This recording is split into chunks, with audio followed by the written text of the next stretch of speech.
Hey, welcome to Shop Talk Tuesday. If it's Tuesday in your neck of the woods, it is Shop Talk Tuesday. Hey, welcome back to Know a Guy Bicycles, Hang with a Guy. Hey, I am Justin, the guy. And hey, today's episode, we're just going to be talking about the beginnings of January and how things just are just rolling along and doing its thing. So without further ado, we'll just dive right into a lot of this, and we'll wait for a couple of people to come in. I may have a special guest if they can find their computer or I don't glitch. What is going on? I'm glitching already right off the bat. Well, what is going on here? Oh no. This is definitely oh, there we go. Okay. Woo. I just froze there, and apparently it's winter. I just froze. And I froze again. What is going on?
All right. Whoa. Hopefully we have a better connection. Somewhere along the lines, my internet decided to take a dive. But in any case, welcome to Shop Talk Tuesday. And today we're going to just talk about general state of the state and stuff of the stuff. And looks like I may have a special guest here. Hopefully we can get him on board. But in any case, hope you guys are all having a good Tuesday. And let's see here. Oh, there it is. Maybe it was the platform that was having some issues. There we go. Add the chat to it. Feel free to join the conversation. This is one of the more interactive cycling industry topic. Bike shop guy in the garage. And you're just joining us. Thank you for joining Shop Talk Tuesday. And if this is your first time, hi, I'm Justin from Know a Guy Bicycles, and I've been in the industry for 35 years or so. And I do have a garage shop, and basically out of my home. I downsized or scaled out or what have you want to call it. My life journey is basically promoted me into a shop in my own garage. So there's a little snapshot of where I'm sitting in the corner, got put in the corner. And let's see if we can get Mr. Bradley to join us. I'm trying. Okay. Well, we got some sound, so there we go. How the heck are you doing? I'm good. Challenging times here, but I'm good. Yeah. If you don't know, John Bradley's in Minnesota, in the Twins. Is it the Twin Cities? Yeah, we're in southwest Minneapolis. Okay, so yeah, it's been interesting to say the least. Yeah, last week. It's hard, honestly. Yeah. Well, we'll try to help you get out of your head of your state of the state and talk about bike stuff and that state of the state. Yeah. Out of the frying pan into the fire, right? But in any case, we got a couple people joining us here, and special edition, adding John. He likes to jump in periodically, and we talk about stuff, bike stuff, and old stuff, and new stuff, and everything in between. Yep. but yeah, it's been an interesting year. What do you think? I mean, I had a couple shows without you talking about the end of 2025 and how the world is kind of, well, bike cycling world to be specific, is kind of in its weird nutshell going on. And what are we looking at in 2026 is the change, you would think? Boy, it just feels chaotic. I mean, I think it's, I mean, I wish I could predict the future, but,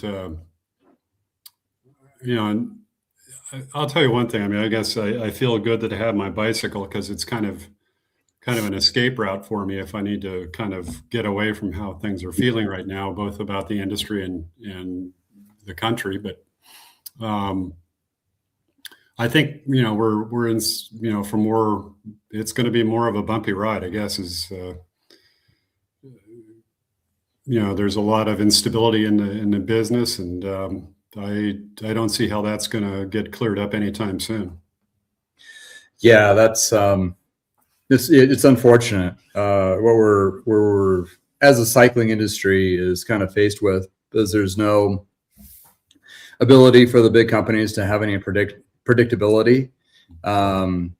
John's been in the industry for 50 plus years, not to date you, gonna have to carbon date you here soon. Put you That's it. I'm leaving. And I'll just go turn the lights on. Hold on, I'll be right back. Yeah. Yeah, because we were looking at those particular scenarios that's happened in the last 9 months, even a year, even less. And some of those things we've seen over the course of our being in industries of like downturn economy, inflation, trouble trying to do pipeline of inventory going in and out and that kind of thing. But we haven't had it all just hit all at once, and it doesn't seem to have any kind of correction and a whole bunch of sprinkle of new stuff on top of it. And looking at those, when you're looking at the big companies like Trek, Specialized, Giant, or anybody that wants to sell any product in the United States, where the market is definitely softening, it makes it very difficult for those companies to forecast. And I came up with that conversation piece, I think a week ago, and it's like, what is the lag? I mean, if you're sitting right now in your boardrooms at Trek or Specialized, and you're like penciling in your orders and trying to collaborate numbers and what the market's going to be wanting or needing going into the next lead time of orders being issued to be produced and to be shipped in the United States, what's the time from putting the pencil to paper to the product actually hitting the doors of your bike shops? Probably a fast one would be maybe 3 to 4 months, I guess. That would be really fast. Okay. Yeah. And that's for a lot of things. All goods, right? Very little stuff happens overnight. I mean, it's stuff takes a while to get developed and germinate and all that. So, gotcha. And for bikes, it's probably a longer lead time, right? Yeah. Yeah. Unless you're able to convert something quickly, it's like, hey, let's just make that change, and that'll do something to improve the function, the looks, or whatever that makes the bike more attractive. Sometimes that can happen, but from a blank piece of paper, I mean, it literally can take years sometimes for stuff to develop. So okay, so you're looking at a pretty long lead time, for new stuff. For general stuff, the adjustments have already been in place. And we're probably just now starting to see those inventory adjustments from last summer. You think? Yeah. I mean, everybody's trying to get a handle. I mean, things are so unpredictable right now. Just about every level of our society. I mean, economically, politically, all that, and all these things can have an impact. I mean, if people aren't feeling comfortable. They don't spend money. They kind of, hunker down. Yeah. If they do, hey, let's go out and blow some money. That being said, there's a lot of people. There's also an element that, oh, gee whiz, I see the end of the world out there. I'm going to go buy the best bicycle I've ever had because I've been waiting all these years. I mean, there is some of that, like, life is short, of dessert first. Let me get that new bike. So Sure. yeah. And, with the American economy, I mean, those who are usually recession resistant to some level. They still have the means to go buy that $5,000, $10,000 bike to the most poor, but when you're looking at the general shift of, well, let's backtrack. I mean, they've been discounting all these high-end bikes for the last 2 to 3 years because of the downturn of too much inventory and whatever. So you would think all those who can afford it have already bought on a discount, and they're not going to, it's not like toilet paper. You're not going to buy, like, next year, you're going to buy the latest model. You're going to, that kind of investment, you're going to hold on to for several years. So they depleted that market. But there's one thing, you mentioned before, and this is where I would see a lot of companies will start digging into their pipeline of ingenuity, new ideas, and what have you, to kind of to jumpstart the excitement of their brand. And that's what you call it, new. The new product. We saw last year the 13-speed of Campanoli, the Trek Checkout full suspension gravel bike. I think Specialized had a new road bike in the mix too. But that was such more upper end, shiny flash in a pan. Will that inspire the sales for the lower end products, do you think? Typically, the innovation typically happens. It's a top down thing. So something comes out at the top, and then you try and evoke that further down the line. Whether it's suspension forks, getting more and more affordable, or more gear and becoming more affordable. But I mean, part of the problem with everybody right now is there has been a lot of discounting, and the reality of it is all these bikes that people got a great deal on, though some of them were sold at a loss by various companies just because they need the cash. Cash in hand is better than a bike that somebody won't buy. And the new bicycles are going to reflect that. Those bikes are now considerably more expensive than a similar bike would have been a year ago because of the tariffs, because of whatever else is affecting pricing right now. So it's going to be interesting. I mean, I think I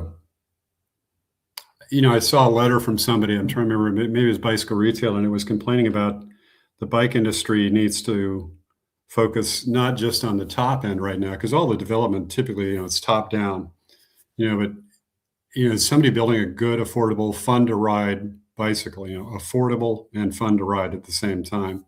And there's not a lot of focus on that. And that's the contention is, how do you get somebody into cycling if they have to spend, $1,000 or more, whatever somebody would consider, where is that entry level excitement? And, e-bikes right now, there's a lot of really cool things happening with e-bikes. I mean, that's probably where all the R&D is primarily going. The market potential is massive, but, a decent e-bike, I mean, most people would balk at, because you got to spend, $1,500 to $2,000 to get a decent e-bike. You can tell I'm sort of fishing here. I mean, it's hard to describe this because it's unlike anything I've ever been through before. So, yeah. Case in point, there's a lot in the industry. I mean, veterans as yourself, looking at this and you're just scratching your head like, this is just and you're probably really, really happy that you're like, I'm retired and I really don't have to deal with that part of it. Because I don't think you'd want John Burke going on, so what do we do now? You're like, I don't know. Oh no, that was there's probably an element of truth to that. I mean, product management is really cool. I mean, it's, you get an idea, like you identify, hey, that's a need, or that I tried this type of bike and it's really fun. We should do that. It's like it's pretty cool. You get to meet all these great people. I mean, my career was amazing in terms of who I've met as a result of what I did, just starting as a 15-year-old twerp in a bike shop in Denver. But yeah, it is fun, but it's also kind of challenging. I mean, I think the other problem right now is I think there are times in our society when there's more of a pro bike sort of vibe. We were pro bike because mountain bikes were cool. That was great. It's interesting because a lot of the people who were excited about mountain bikes weren't so much that they were going to go ride the Colorado Trail or some, wonderful trail. They were just like, my God, it's an upright bicycle. I can ride a bike and look cool. Nobody's going to rip me. It brought cycling into, much broader market through that. The business right now it always has been, it's been boom and bust. It's in my lifetime, it's been, I think there was a 3-speed, they were referred to as English racers, which I do not. If you've ever ridden an English 3-speed, I have no idea where they were called English racers, but that's what they were when I was a kid.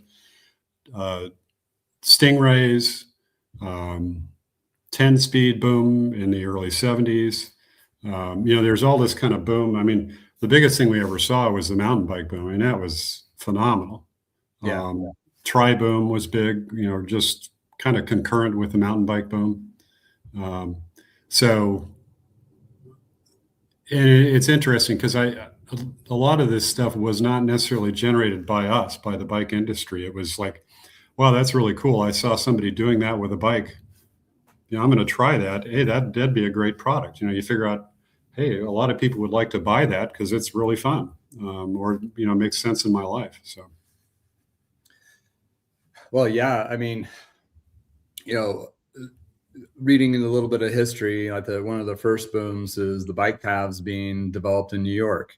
Like, even though it's a very small perspective, but that was part of it. And also the bicycle with a cut through frame where ladies, women design, they can get on a bike with a dress and ride, which give a liberation of that. So when you're looking at it as all these peaks and valleys, and when COVID hit, even in when everything blew up, I was like, it's gonna crash, like it's gonna go down. But I don't think anybody knew how they were hoping it was going to last a little bit longer, like the mountain bike boom and everything else. It just like it tumbled and crashed just almost as fast as it blew up. Yeah, that was a hard stop. I mean, it was funny. I probably commented to you sometime. I was out riding in Fort Collins, and it's like, my God, where are all these Univegas coming from? And I hadn't seen a Univega in years, and people were dragging bikes out of the basement, and you were working on all of that kind of stuff, and because you couldn't buy a new bike. I mean, it was amazing. But yeah, the end of that was rude. It was a hard stop. I mean, I think there are more people riding now, which is always good. Unfortunately, I think under the current governmental aspect right now, I think we're probably now in more of an anti-bicycle vibe than we are in a pro-bicycle vibe, which is unfortunate.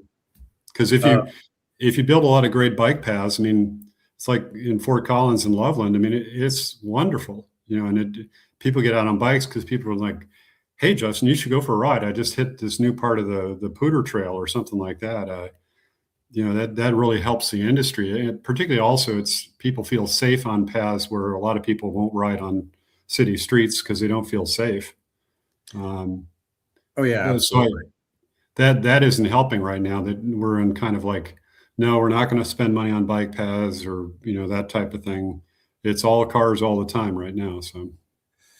Well, from the big picture, but I mean, you still have a lot of local cities that are still, and counties are still developing. They either already acquired that cash and has Right. set aside and are still doing that. So we'll probably see more of a deficit on construction of that in the next year or two. But we're so fortunate here in Colorado where we've been building that cycling infrastructure for decades. Yeah. And when people move here, they're just blown away. Like, yeah, right at my door here, you jump on the bike path and you can do a double century and not be on the same bike path twice going the same direction. It's just like, so much. And then at some point it's going to connect to the Denver metro area. Then you just go forever. But the thing is, for a lot of us, and what I've seen with that conjunctions with the e-bike trend, where it gets a lot of people out riding, which helps people be healthier, little get out of their head, have those not the mental break, but a break from being mental, and just kind of moving along and just be, worry about the squirrel or the chipmunk or whatever, and the blue skies or whatever, and not be so worried about it. Yeah, every time I go out, especially in the summertime, I'd see a batch of these old ladies, and I call them the grannies, and they're just so cute. They're like about 6 to 10 of them, and they're not going fast. They're all on e-bikes, and half the time they're taking breaks. And when I see them, it's just like, this is what cycling is about to me. Right. Getting out there, having a good time, which is about the 95% of us. Sure, some of us want to be a little more competitive and do races and so forth, but still it's a novice level, and you just want to have a good time. And the trouble parts of the big companies through 25 and trying to survive for them for 26 and 27, the small independent bike shops, what I've gathered, and which is several in the chat right now, have adjusted quickly. They see what the change was in their own stores. What's, end of the week, like, what did we sell? Oh, we sold a lot of labor. We sold these parts. We sold this, that, and the other. And they're just going with it. And they're like, okay, this is what the demand is on your local bike shops. And we've been already seeing a scale down on size of footprint. So, I mean, if any shop's doing really good with the service and everything, and they ask me right now, should I expand? I'm like, take a minute, think about it. I would roll for the next 3 to 5 years, to sign a longer lease for a smaller amount, just to make sure we're good. And then, then approach that, because I've had a couple of shops are like, we should probably expand. I'm like, I mean, no, you should, if you've got it figured out, like, it'd be, I mean, it's always a bet. Yeah. But if you're bursting at the seams and people are going crazy, or, your employees are, at each other's throats because they don't have enough room to work or whatever, there can be some rationale for expansion. But generally is like, hey, if I had if I expanded my footprint, doubled my footprint, my sales would double. It's like, no. You want to be extremely careful with that. One thing I want to go back a little bit to, you're talking about, people getting out and riding. Yesterday, I was driving over to my in-laws, and I was listening to public radio, and there was a study that showed that physical activity is better than a lot of antidepressant drugs. And, I think the one thing I kind of wish is that the industry would really promote cycling, the sort of the positive aspects. Like, it's for everybody. It makes you feel better, that type of thing, and be inclusive. You don't have to spend, $5,000 on a carbon Uber bike. I mean, sorry, I almost used a bad word there. I mean, $5,000 is no longer an Uber bike, which I cannot. It just blows me away. But yeah, right. Yeah. But, cycling is a good thing. It's like, the car crowd always cracks me up. They're so anti-cycling, and you get off the streets, it's like, dude, if more people rode bikes to work, there'd be less cars. You'd get to work faster or something. There's a number of ways to look at it. But we really have a great sport, a great activity. It makes you feel better. You don't have to be a racer to fully enjoy your bike. I mean, I'm trying. I don't think you've seen my 1973 Hercules 3-speed, but not a bike you ride fast anywhere. But I loved riding that bike. It just is a joy to ride. It's like, I know I'm not going to race anybody, although sometimes I do. It's like the old racer never dies. Oh yeah, it's still in there. But I just love riding bikes. I mean, that's people ask me, do I race anymore? And my line for that is, I just race my mouth, which I'm good at, as you can tell. But oh yeah, I raced my youth, which is. But I think promoting an affordable, just cycling is good for you, type of thing would be really good. During the Eisenhower years, there was a bit of a bump in cycling because Dwight Eisenhower's heart physician. Now, those of you who don't recall, Eisenhower was not only the general that helped win World War II, but U.S. president for 2 terms. He had a heart attack here in Colorado. And actually, he spent a lot of time at Fitzsimmons. He and his wife, Mamie Dowd, was from Colorado, his wife, who was a friend of my grandma, by the way. History lesson and a connection. Yeah. Weird. But anyway, his doctor was Dr. Paul Dudley White, and he was a nationally known physician because he was Eisenhower's heart surgeon, doctor, whatever. I'm not sure if he was a surgeon or just a heart doctor, but he became a national figure. Schwinn had him doing a lot of promotional stuff, and he was seriously promoting cycling as a great activity for your health and for your attitude and all that. And that's back, we're talking, basically during the 1950s. That's when Eisenhower was president.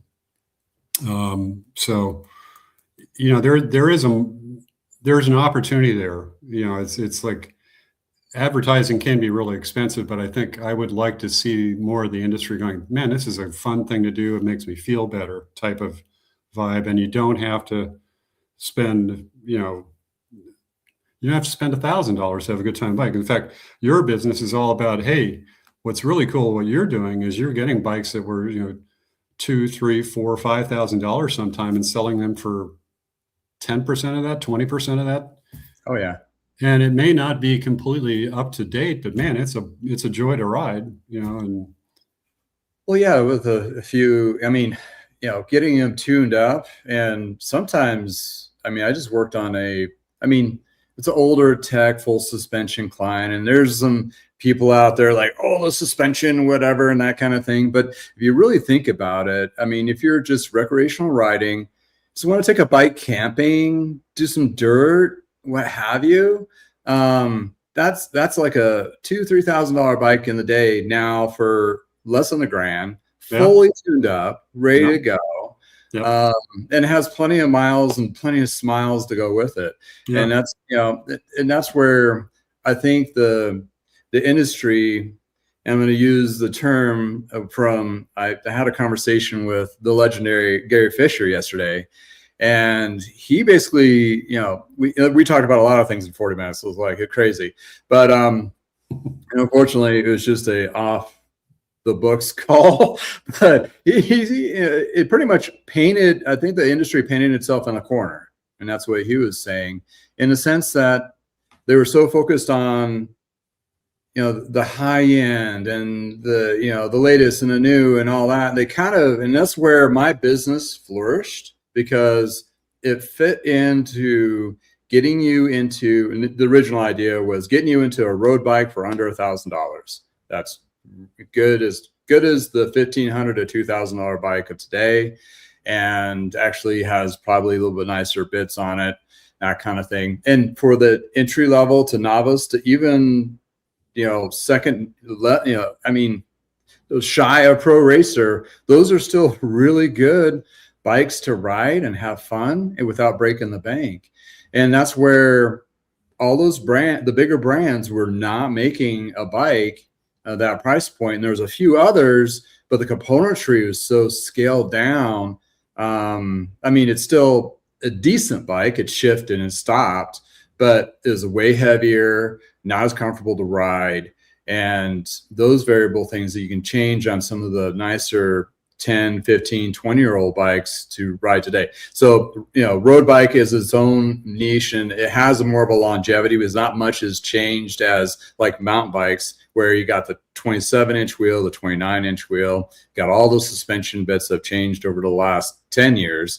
The supporting factor of those suspensions is about 3 years. So if you have like a 10-year-old fork, it's going to be really hard to find parts for or anybody to work on it. So that's kind of where the painting in the corner portion of it is, because it just kind of kills the used market to some level, because you got to really have a specialized tech that knows how to work on those, have been trained on it back then, because they're not training anybody on that old stuff new now.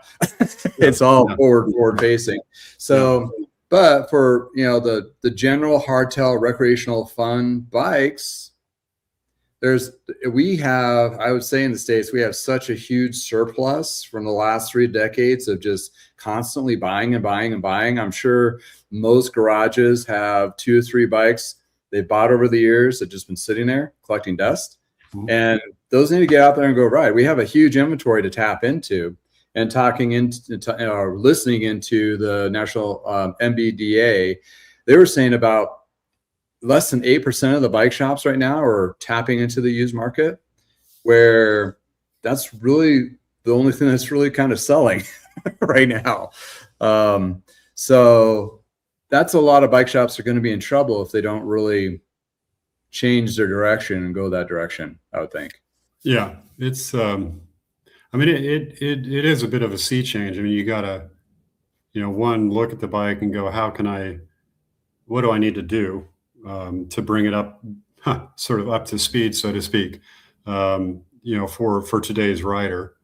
It requires a different mindset, but yeah, I mean, it's great. I mean, it keeps things out of landfills. It, brings bikes, into high performance bikes into a more affordable price point for people.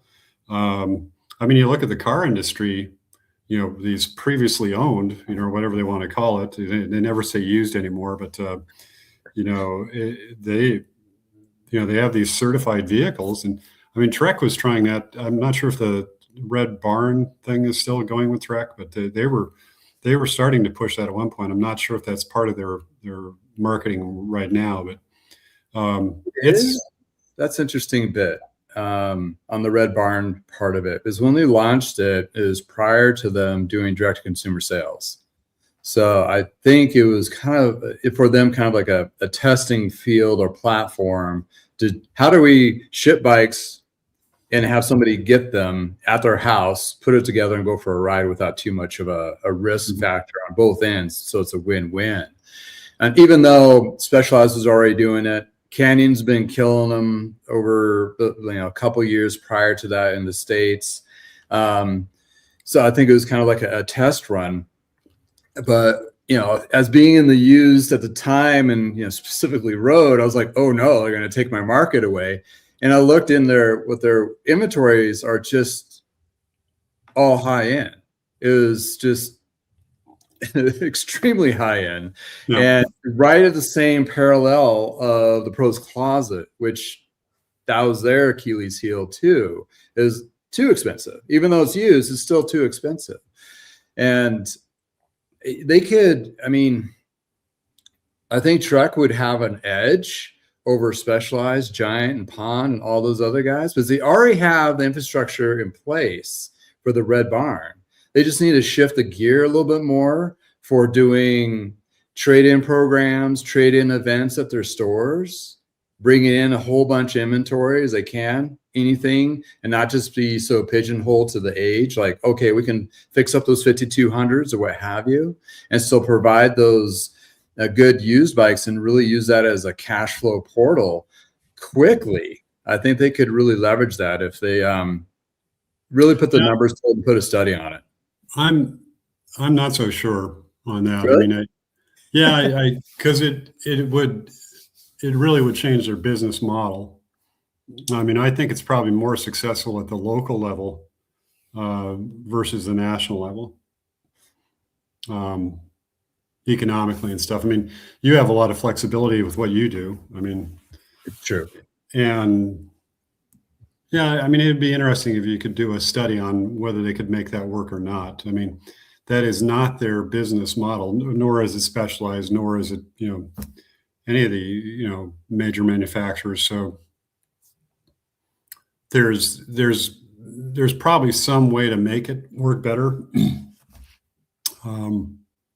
Yeah, they're just not into that. They do want to focus more on new products and just repeat instead of one-offs. Where that a lot alludes to the great opportunity for all these independent bike shops, big or small or otherwise, to leverage that.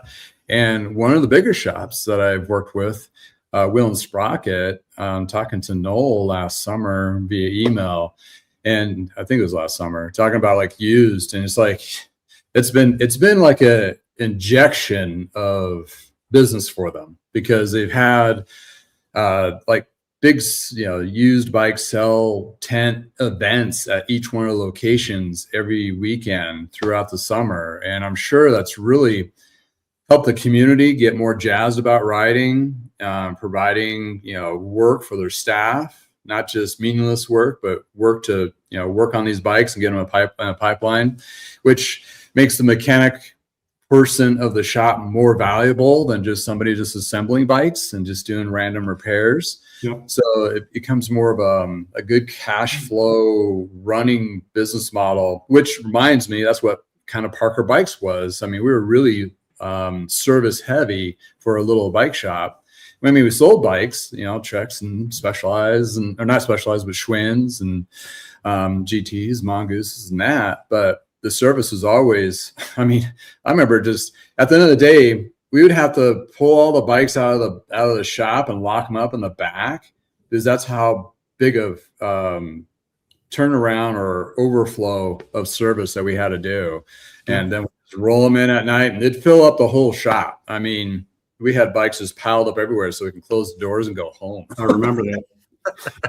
So the other thing I think, for retailers out there, I mean, the really good thing about the used market is, a lot of people come in and they're like, okay, I don't want to buy the Uber bike or whatever. What do you got? What's something under $1,000?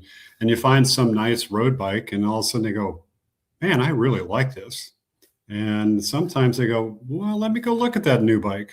So your used bike sales can actually drive some of your new bike sales. It's not, I think a lot of people get concerned is that it's going to cannibalize their new bike sales, particularly if they've written some maybe overly optimistic preseason order with their main brand or whatever. And they go, man, we got to sell the new stuff. I don't have time to work on the used because I've got all this inventory over here.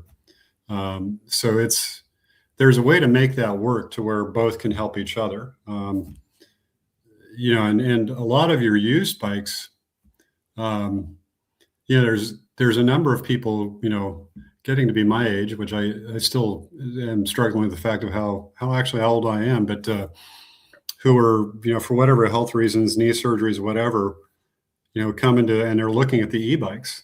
And so all of a sudden, there you go, here, let me trade in my, 33-year-old Diamondback mountain bike or whatever it is. And, you're getting a used bike that you can then refurbish and sell to somebody else.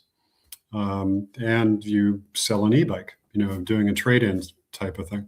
I mean, for a lot of stores, I mean, the whole thing with trade-ins, I mean, a lot of stores for years did not take trade-ins. They did not want that business. Oh, it's a pain in the butt or whatever. And now, people are like, hey, there's gold in them, their bicycles. So, yeah, especially since the newer bikes, either you can get them or they're way more expensive. Yeah. I mean, it have to have commitments too. my semi addiction to refurbishing older bikes. I mean, you do hit some pretty interesting roadblocks occasionally, and I'm sure as you do, it's like, Oh, dang, I thought this was going to work.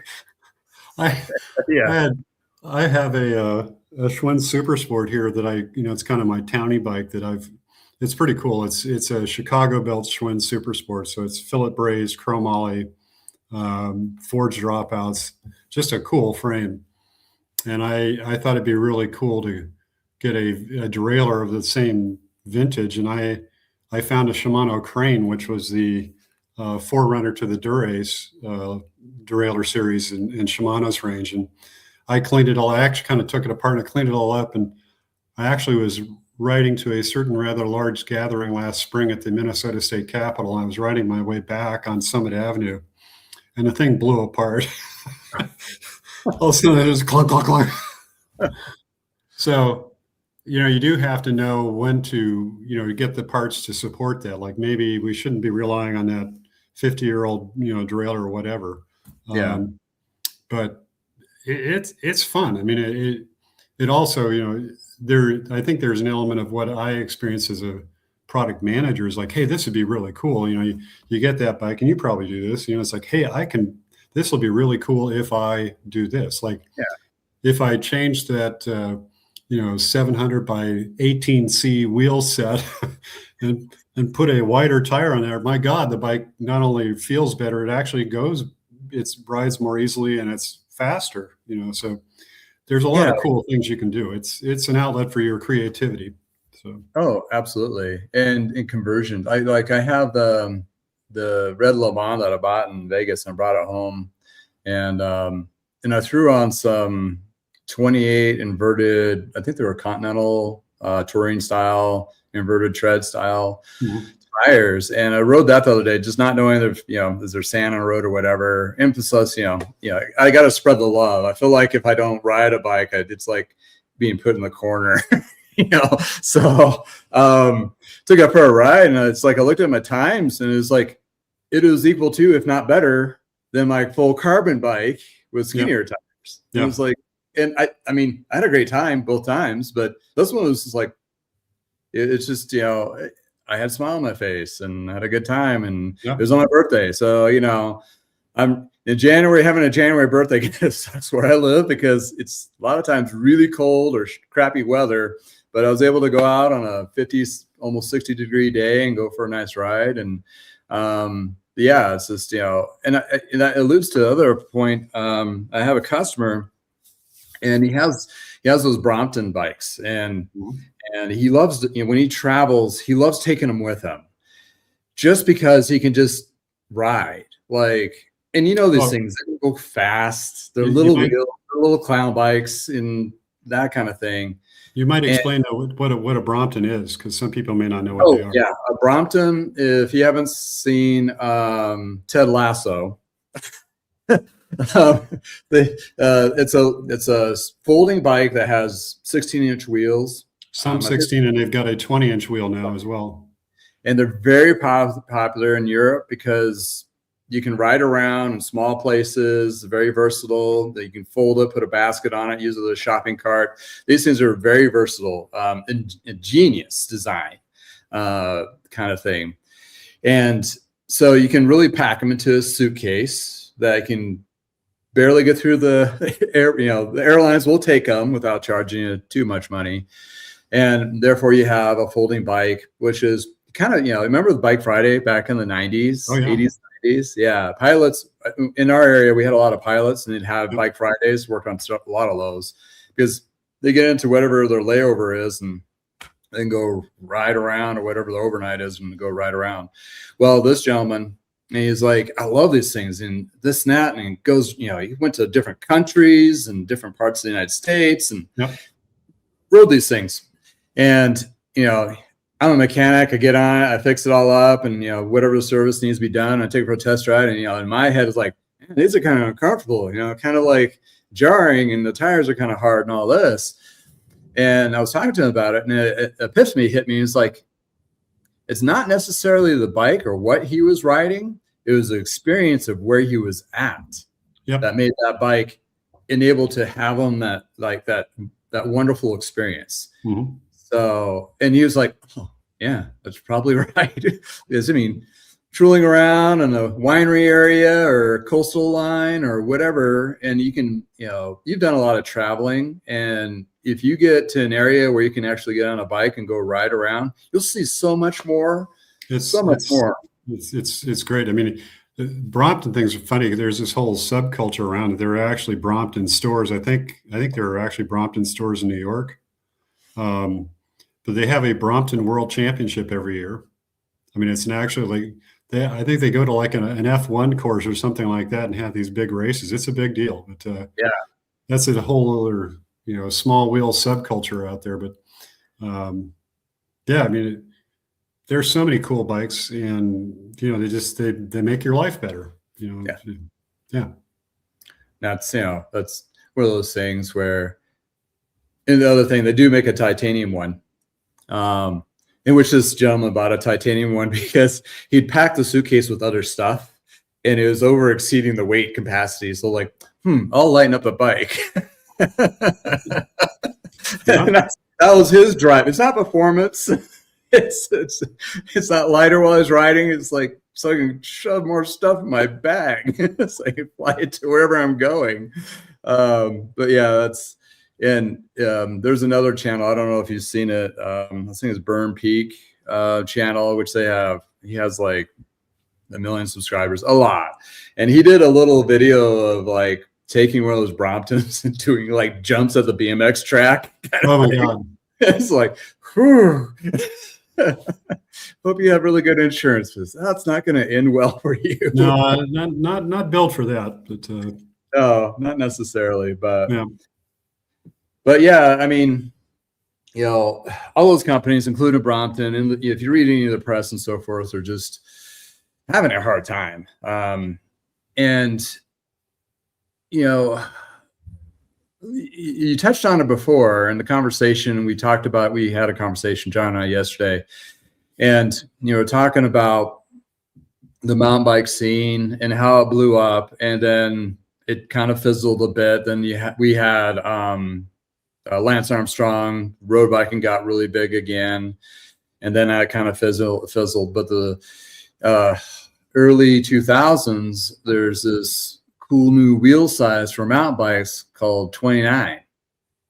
And the 29ers were, well, unfortunate because in Fort Collins, where really close I live, is Niner, which was one of the first companies, very small at the time, that's their primary bike was the 29er, 29 wheel size. And, a lot of people in the bike industry are like, what is this? What are you doing? A huge wheel, that kind of thing. And it proven to be really well received, and including Gary Fisher, when you were working at Trek or close to that period of time, or at least knew the circles of it, that he was part of that innovation of bringing the 29ers into the truck realm, as well as, specialized. It's kind of like a cascade effect.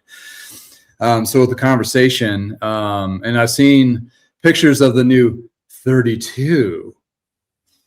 And when I started talking to you about it, it's like the 32, wheel size is way bigger, would not accommodate shorter riders, but definitely the taller riders. If you're like 6'4" to 7 foot tall, that'd make your bike feel more appropriate.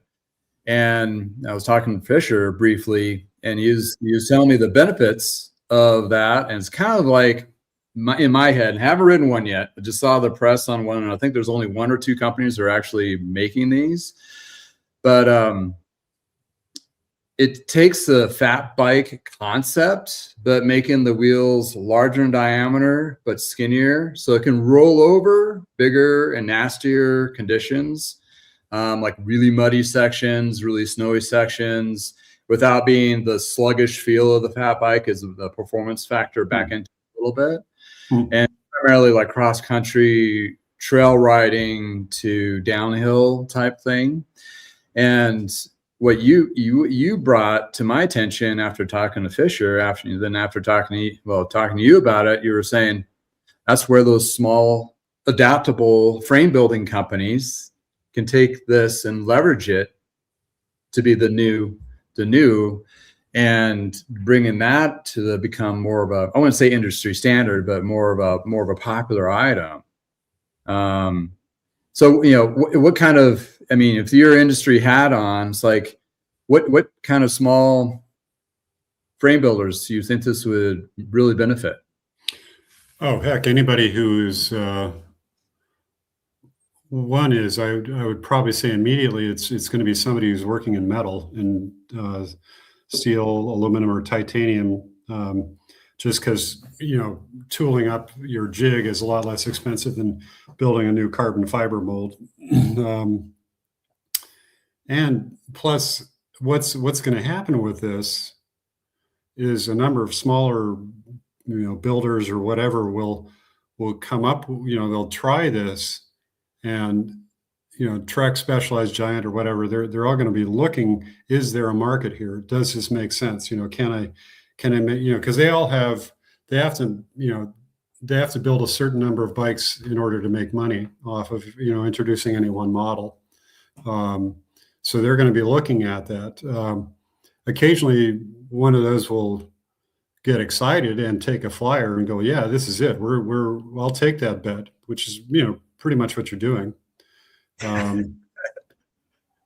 It's funny though, one of the things, just thinking back to the whole going from 26-inch wheels to 29-inch wheels and how controversial that was. And, you think about, well, why do mountain bikes have 26-inch wheels? And that's because, that's what Schwinn, heavy duty, paperweight bikes ran. And, so the whole thing developed around those. I mean, there's been work on larger wheel sizes. I think GT had 700D for a while. Do you remember that? Huh. I remember that was in the 90s. Yeah. And we're all, through this conversation, I always remember, and I probably said it on this podcast before, I was in a marketing class, and a statement was made: the most powerful marketing word in the English language is new.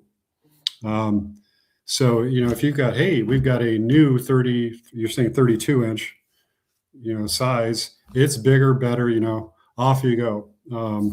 So we're all kind of addicted to that, because it's like a little hit, it's like, something to get excited about, brings people into the shop. I want to see that thing. I just read about it. Or I heard those two knuckleheads on I Know a Guy Bicycle podcast talk about it. So, it's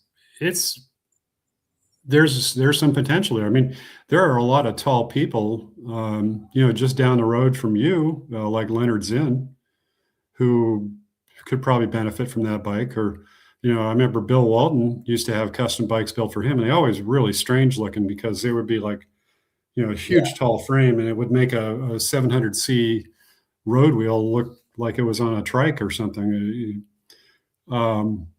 So, there's a market there for it. It just is, the larger brands are always going at some level, can we build this and make money? Does it make sense for us? And sometimes they might build it, it'll help their image, even though they might not make as much money if it was a broader appeal, but it helps drive their image as an innovative company. Everybody's always, innovative is generally thought to be a positive word. So there's some opportunity. I mean, there's probably a lot of people looking, is this for real? Do we need to go? So. Yeah, I saw a picture of it. Either online or in somewhere. I was like, "Oh, you got to be kidding me!" That was my first knee-jerk reaction, which was horrible, because I should be like, "Ooh, this is really cool," and I was like, "Oh, are you killing me?" Because I've been beaten by the over tech as a mechanic, the over complicity of designs of internal routing and all those kinds of things to make it less mechanically friendly to work on, for the word innovation to be aerodynamic, whatever, and which makes it more costly for the consumer and more problematic and training for the mechanic. But looking at just the wheel size and changing that, you put that wheel on a nice titanium or a nice steel Reynolds tubing, hardtail, maybe no suspension bike. It might, and with external cable routing and all that, I think you probably get a thing that just hum along and make you really smile about trail riding and be able to go over pretty much anything with your skill level, of course. Yeah. That perspective. But Actually I just had a thought, what might help it a little bit too, because large wheels is going to have a little bit more inertia to get the thing moving, but they might be really good on e-bikes because you had that little boost. You may not want to use your boost all the time, but it's like, oh yeah, I got to get this thing rolling. So there's probably something there. It just is whether there's a market size large enough for Trek Specialized Giant, whoever to, jump in. We'll see. Yeah, we'll see. Like you said, there'll be a couple brands, small, builders. And I'm sure at the Made Show in Oregon, I'm sure you'll probably see a few of those this coming year. There's been work on larger wheel size for at least 10 years beyond 29-inch wheels. They've been kind of lurking out there. So yeah, now they're breaking cover, I guess, but we'll see. Well, I don't think it's going to be as versatile as like the gravel bike, because the gravel bike had it's kind of like you could do anything on a gravel bike pretty much. And it's basically a cross bike, where in some levels, that's where I've been riding for the last 3 decades. And I'm like, oh, these are great. But all of a sudden it's like, oh, we got this new thing called a gravel bike. I'm like, oh, well, there is some benefits of it, of course, because they have disc brakes now integrated in road wheels, and definitely wider tires can be fit on there and all that. So, the technological and what have you made it a lot better. And looking at the success of Niner and a lot of companies that leveraged the 29 through that early 2000s, because that was the thing where everybody was on 26s and they're like, ooh, I want to try the 29. And, talking about that being perceived as an innovated company, Trek came out with that Checkpoint, which was which is their full suspension gravel bike, which, if anything, it drew a lot of attention, people into the stores. They didn't build a lot of them. They're not a lot in the I think each Trek store had like 1, maybe 2, and they're all back ordered kind of thing. But it did bring out the excitement of something completely, not totally new, but it's new enough.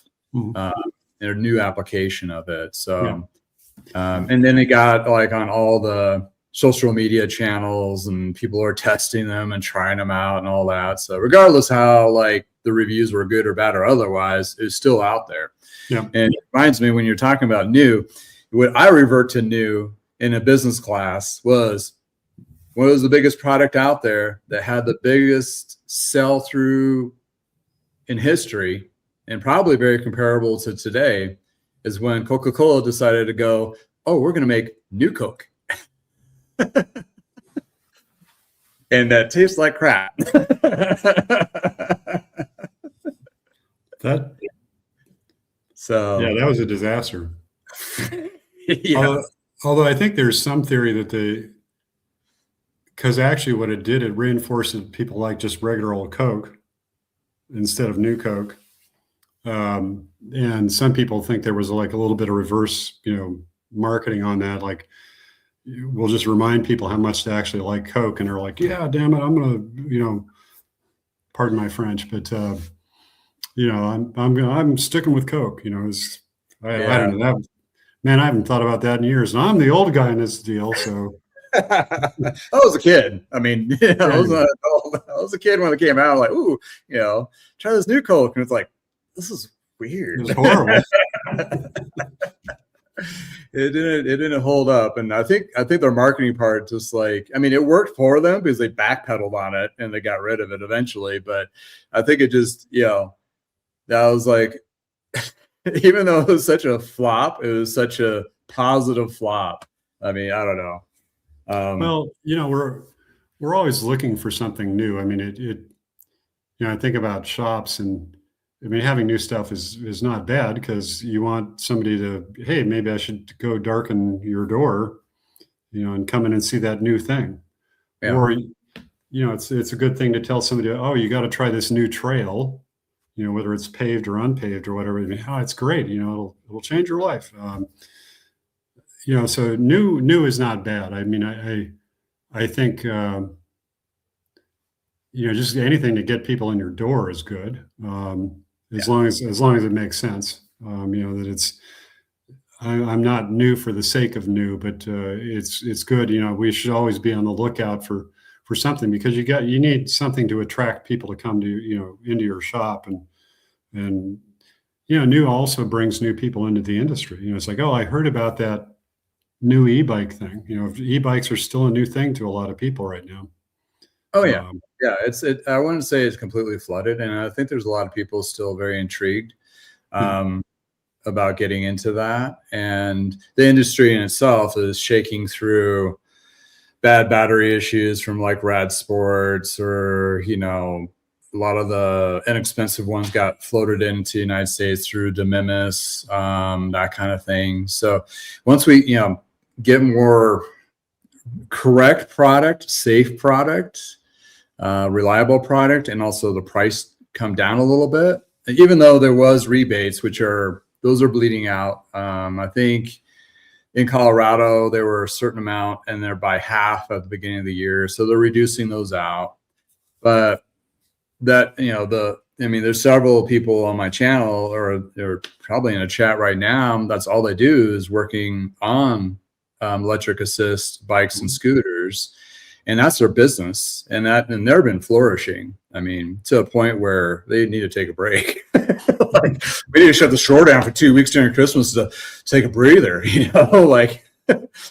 because it was really good. But they have to readjust. So there is opportunities, and there's a lot of shops have shifted to doing service and selling those. And our, local shop here rolled into Recycle Cycles, and they needed to buy a part off of me because they needed to fix one of their service bikes. And I was talking to the guy there, and it's like, so what's been like selling for you guys? Because I was thinking in my head, it was like a lot of used parts and that kind of thing, because that's where I've been really having a lot of success. He just pointed to the e-bikes. He was like, those are the ones right there. That's what's, like it or not, that's what we're selling. Still, like, okay. And I asked about service, and he was like, yeah, that's kind of been kind of slower. I'm like, which really kind of made me like, okay, there's a lot of people getting service done. Where are they getting it done at? Because, so yeah, it's interesting. I would say if you were a bike shop and your e-bike sales are down, or your used, if you are selling used and that's down, or your service is down, what's going on? Is it reputation of your shop? Is that the advertising's not getting out and reaching those people? Is the marketing not getting there? Whatever the case may be, because that's what's actually driving right now. And if you're missing something, it could be just an anomaly in your market, but I would say if you're not seeing a decent growth there, I'd would be looking into trying to either promote it or clean up your branding a little bit, that kind of thing. So, because I mean, John, and through shops, working with shops through the years, and I mean, what's the drastic change for a shop have you seen from what ecosystem that they were like initially started with and like changed to a different one? Oh, I mean, it took a while for people to recognize the mountain bikes were for real, for one thing. And that was a big change. I mean, I remember that because I was working at the Denver Spoke, which is like one of the nation's leading pro bike, pro racing bike places in the country. Mostly roadie, right? Yeah. And it took a while, but not very long, because again, you're bringing people in, and if somebody gets into cycling, we had a number of people come in and finally, oh, I want to buy that Ritchie or that Specialized or whatever. mountain bike, and then all of a sudden they get into road bikes as a result. It's like, this cycling thing's kind of cool. So they can help each other. I mean, the thing I think for a store is like, one is you got to be into it a little bit. Because people can tell if you're not really into it. Oh, Yeah. I got this bike over here because Justin told me I should carry it. I'm really not into the thing. But they sell, but I don't like selling them. It's like, we've always, to be very truthful, we've always had some products, especially if you're at a bigger shop in your store, that you're just not into, but you carry them because you sell them. And at the time, like for me, it was kind of, I mean, we sold road bikes at the time. I was not into road bikes. I was into mountain biking. Yeah. It was like, we sell road bikes. That's kind of cool. And I worked on really, really, really nice road bikes back then, but I didn't really appreciate them as much as I should have, as I do now. I mean, like this, like 1997 classic, Le Mans, I put it together, and the 600 Dura-Ace componentry is like, oh, this stuff is like, this is stuff. And back then I was like, what are you bothering me? I want to work on this XTR stuff. Where's the mountain bike? The one thing that brought to mind a failed experiment at the Denver Spoke is at this point I was an assistant manager. Doug Beeler was the manager, and Pat Clark was another assistant manager.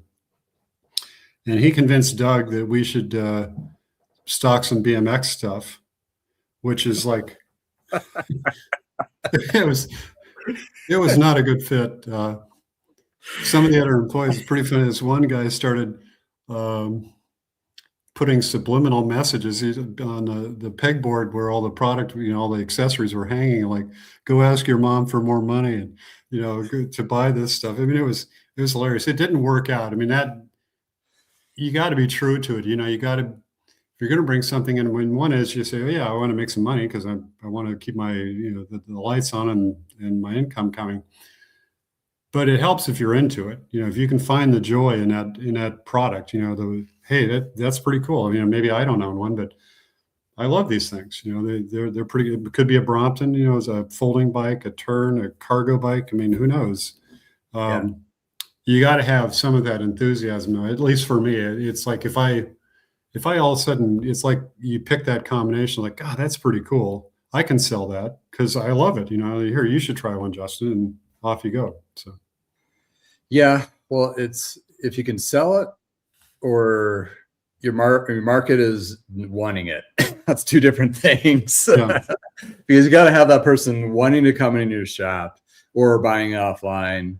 I mean, going back to the BMX, and if you don't know what the Denver Spoke was, it's an iconic road bike, like high end, all the Italian names, bike shop. I mean, it was known and like renowned. And BMX is just so far polar opposite of road bikes. It didn't work. And at Parker Bikes, we carried GT and Mongoose, and then within those lines there was Dino and Paralite and a couple others. And they were really cool. And I think how my dad, Tom, was into it. I mean, he didn't ride BMX bike at all.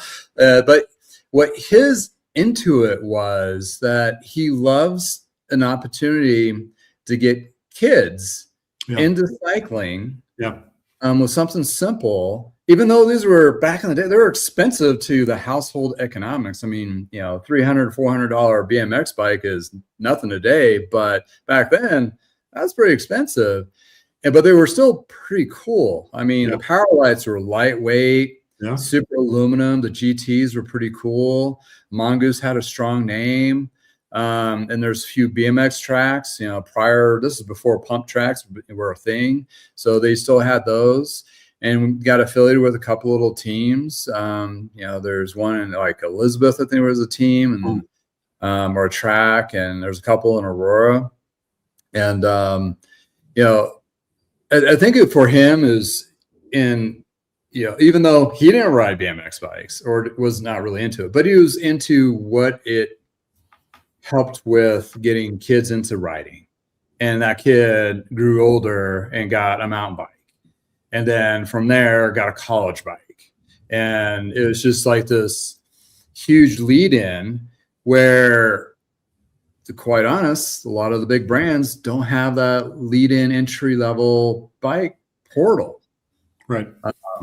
I mean, you go to any like Trek corporate store and you'd be really hard to find any kids bikes. I mean, they have a handful of them, but they're in the dusty corner, like some stepchild. I can say redheaded because I was one, in the corner. And it's like, they're not cultivating the newer riders or people getting back into riding and all that kind of thing. So I think where the introduction of where is it? Saw in like the one of the big bullet points is the affordability, the affordable performance bikes, where the Shimano new Cues, like e-bike stuff, or not e-bike, gravel bike and electronic even, they're finally trickle down that component, the tech on that to where the price points they're still expensive, but not $5,000 expensive. And putting on just, hardtails, aluminum, and getting people, something that they can get into, that kind of thing. Yeah. But, I mean, one thing I do want to clarify, I mean, I'm not anti BMX. It just was a bad cultural fit at the Denver. I mean, it almost was hanging under the shadow of Alexei Grewal's gold medal winning. So Los Angeles Olympic winning gold medal road bike was hanging over the register there. And it was pretty close to that. It just didn't work. But yeah, I agree. I mean, it's, the thing that kills me about a lot of road bikes or a lot of kids bikes is that if you end up buying that, discount store kids bike, I mean, they're not very good. They're not well made, or they don't ride well. I don't know if they ever get any kids to try them, but it's kind of unfortunate that, and the other side of that is, how much engineering and work, can you build a good, affordable kids bike? That's a bit of a challenge. Well, on the flip side, it'd be the questions like, we've been building mass production bikes and BMX bikes, kids bikes for decades. You'd think they'd get it to a point where it's so homed in. It's not like they need to like reinvent the coaster brake. It's like, well, somebody did, according to the truck. Oh, yeah. I think that was a grease thing. The grease gun ran out and they didn't hit all of them or something. But anyway, I'm not sure exactly that. But I mean,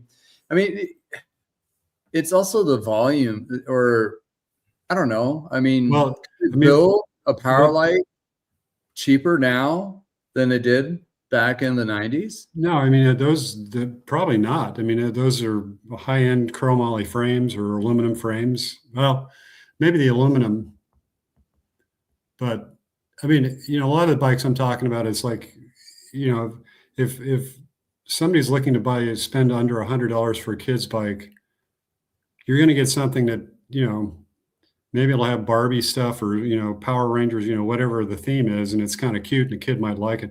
And, there are kids who can go beyond them. I guess the thing I get worried about is, a quality bike hopefully leads to a higher quality experience. But, when you're buying a bike that's built for under $100, which, you got to be careful with it too, from the shop perspective too, because there's a lot of people can't afford a bike over $100. So you don't want to belittle them because they bought their kid a bike at, discount place, Target or Walmart or whoever. Oh yeah. So you got to watch that kind of comfortably. I mean, there are ways to talk about it. It's like, sometimes you get a bike in it doesn't make sense to repair anymore because you're going to exceed the value of the bike or, whatever. But anyway, we digress. So. Yeah. I mean, there's a couple of companies, Huffy, Kent, they do mass volume bikes. They're the ones that sell to Target and Walmart and so forth. And I do have to say that the quality on the bikes from the 90s to now are a little bit better, but there's still the missing component of having them fine-tuned, really, to a point where they're adjusted correctly. The hubs are adjusted. I did two over the hall. I mean, a neighbor friend of mine, he's like, oh, I got these two bikes. I bought them for the boys. Can you put them together? And, the headset, hubs, and bottom bracket were all too tight, all way too tight. Like you can feel the notching of each bearing. And, like the bottom bracket was dry. But once I adjusted everything, it was okay.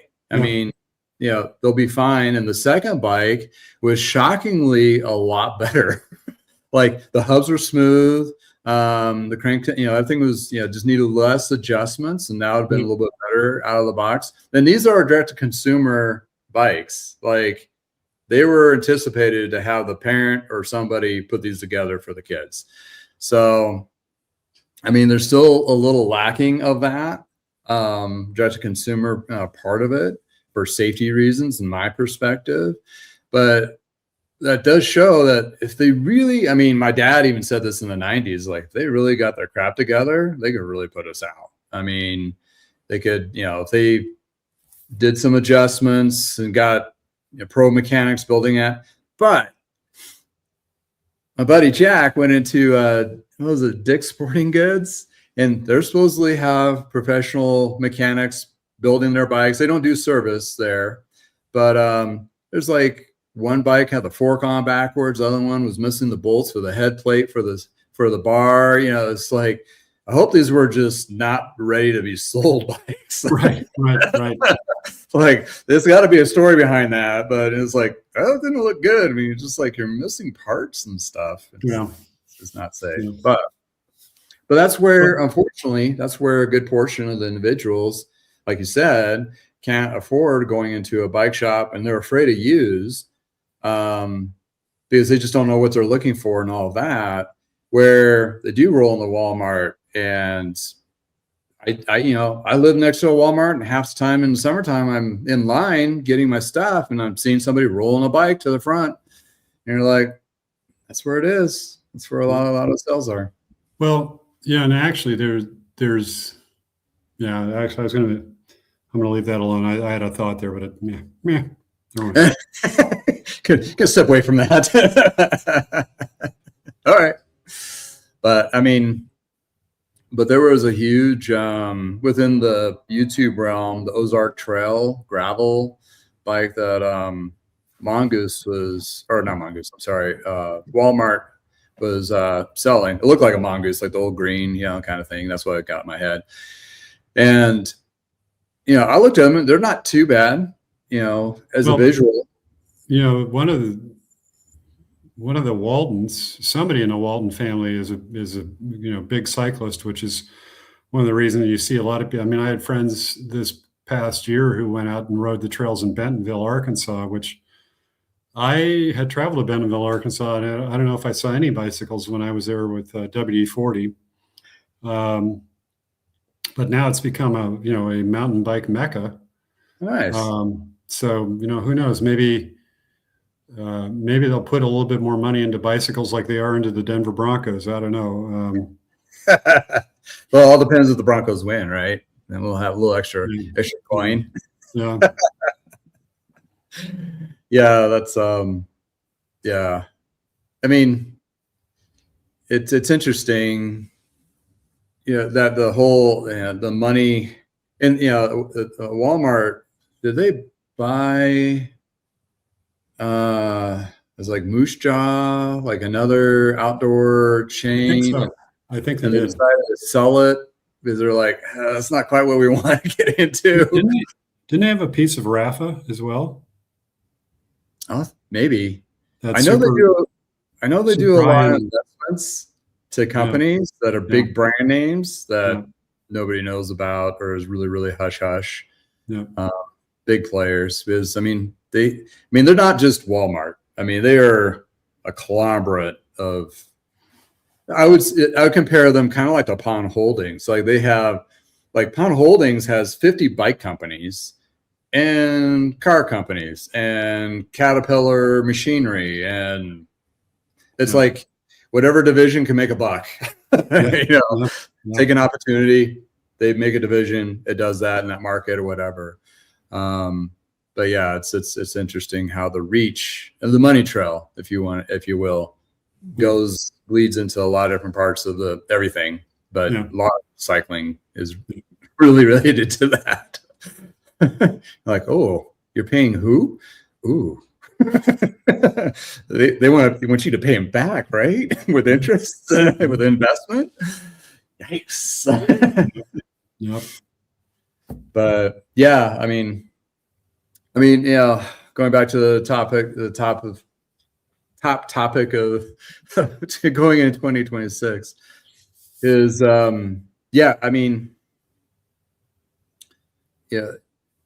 thank goodness, I would say a lot of these companies are global because they can leverage other markets to help.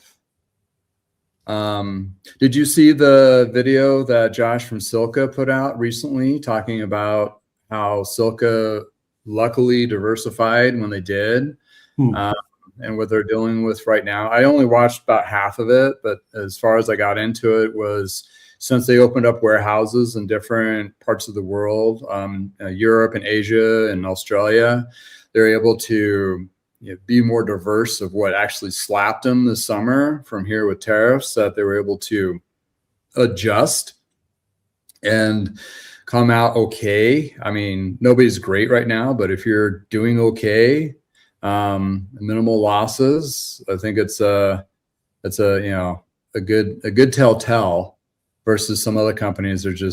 They're kind of forced, they're stuck with what they have now. They just can't shift it. Because he did talk about, oh, well, things got weird, so we just shifted inventory literally off the port and said, pull it back and send it to another country. Because we can't afford to pay those tariffs. I mean, you can make a double digits and negative profit. Like, you can't do that. And we're not going to get the product in the States until they get that all figured out, if it's legal or not legal or whatever.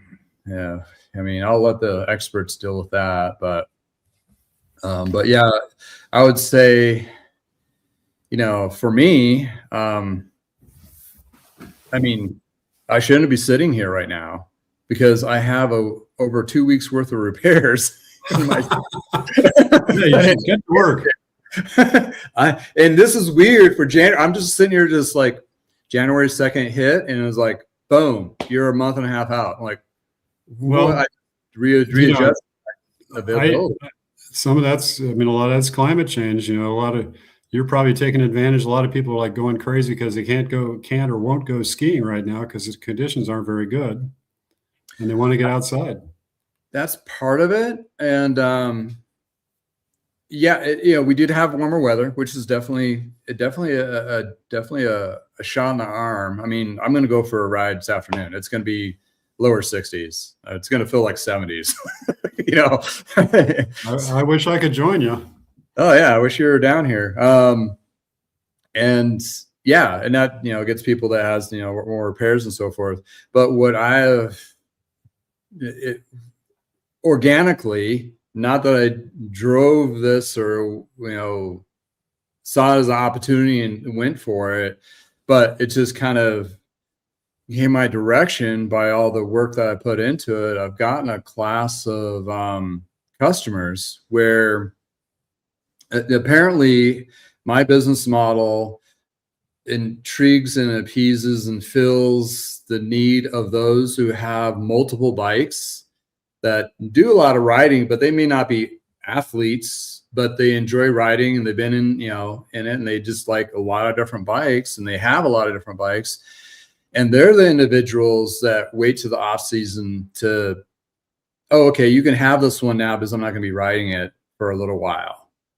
Right. And that's what my fleet is that I have for repairs is they're all the multiple bikes of these customers that are really good customers that continuously And I have one guy, it's like, he has so many bikes. It's like, if you ever get slow, just let me know. I mean, I got a laundry list of bikes for you to work on whenever you're ready. I'm like, whoa, that is so cool. Not that, I love working on and doing service and all that, but it's just kind of interesting how my business model, which was mainly just initially at the beginning, just refurbishing road bikes, and that was it. Like, that was it.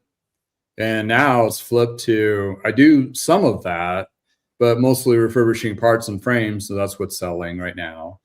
And the service aspect of it, and not just like fixing flats and changing derailleurs and all that kinds of stuff. It's more like, unfortunately, if I had a retail location and I had other employees where I can give the lower costs repairs to, I could accommodate that.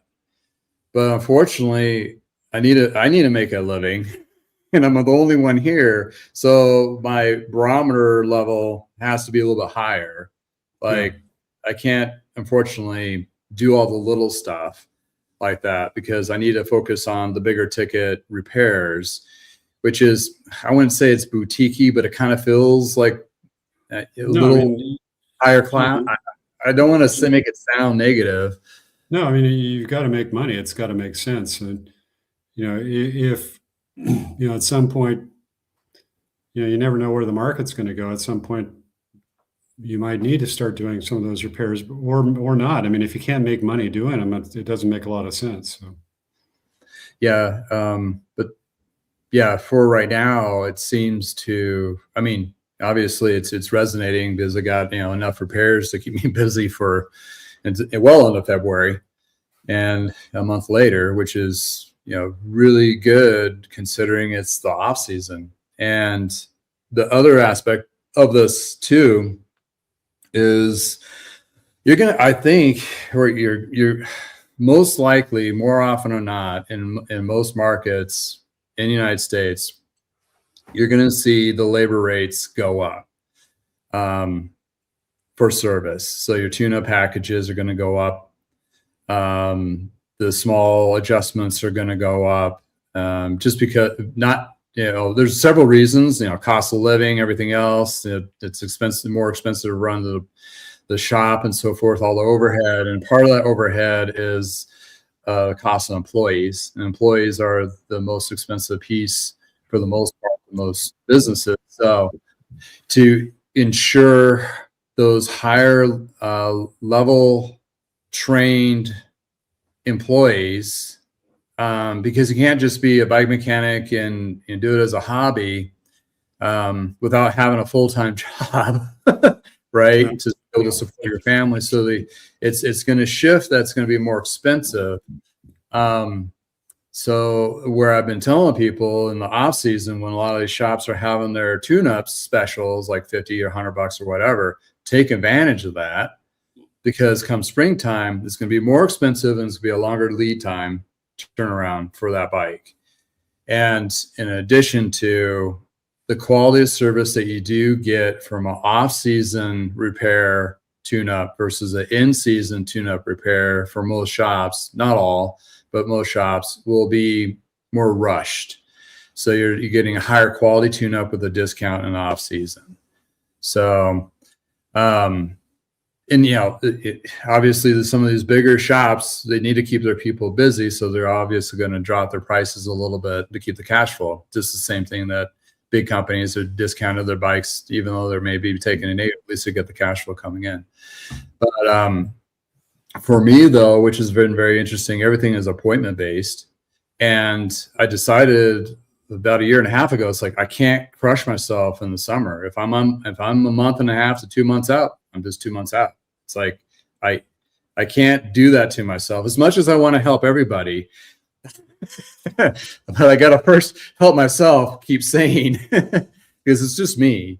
And, the year of COVID, when I did service, that killed me. I mean, I had bikes everywhere and I'm trying to take care of everybody and doing all that. And it's like, it has to be a better way. of doing that. But what I think we're going to see a lot more of is small shops, more service oriented shops pop up, and they may be in the garage like me. But as long as they're insured and licensed, I mean, business license and so forth, I think that's going to be a really good boost to the cycling communities per se, not necessarily for the big companies, but for the cycling community, to keep people engaged in cycling without like, oh, that bike. I mean, I know people that they get a flat tire, that bike just sits there, they don't fix it, and they'll wait till they have time to go get it fixed, and they don't ride until it is, and that could be the next season. So, if we can provide more service opportunities for people out there, I think that's going to be one of the wins for 2026. And also community building, like club rides, group rides, that kind of thing. Because those seem to be successful last year, like the what was it, the Foco Fondo? Mm-hmm. I think that was really successful this year, and a couple other ones. Sure. I don't know if any of my friends did. Some of my friends have done that in the past, but I think also just being aware of where to say, hey, if you want to go to I know this great bike path, you got to try this one or that one, and you kind of be a source of information, not just for how their bike is working, but where's a great place to ride my bike. You want to, because if you tell somebody, man, you should, maybe if you never had an ambition to ride your bike to Greeley, but you ought to try it sometime on the Pooter Trail because it's beautiful. It's pretty dang flat, but it's beautiful. Yeah. And then somebody will come in and like, hey, thank you. That was a great experience. So, having that in your tool belt, is like, hey, you should try this or that, or if you're ready for something more challenging, here's, right up to Horsetooth or whatever. So, you want your shop to be fun. I mean, I think one thing I've always kind of had in my head, very, very few of your customers actually need their bicycles.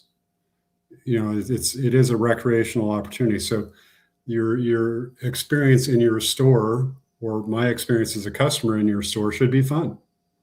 So something to keep in. Yeah, it's not just always about the newest frame, new bike, a new componentry. It's about the community feel, which I think that's gonna, if not already, has driven a lot of shops back to that. Because I mean, that's like the 90s feel of bike shops, and each shop had its own vibe. I mean, every bike shop in the 90s was definitely different. Usually mainly because of the owners. What industry can you say that we are a whole bunch of different oddballs and we are all unique? There's got to be. I mean, I guess the barrier to entry for bicycle shops is maybe money and a little bit of stupidity. Well, I mean, I just remember like my dad would be friends with all these different bike shop owners, and it's like if you go into like the corporate class or any other, like even in sporting goods, I mean, the sporting goods people, all the general managers and all that, they're all kind of cookie cutter kind of type of people.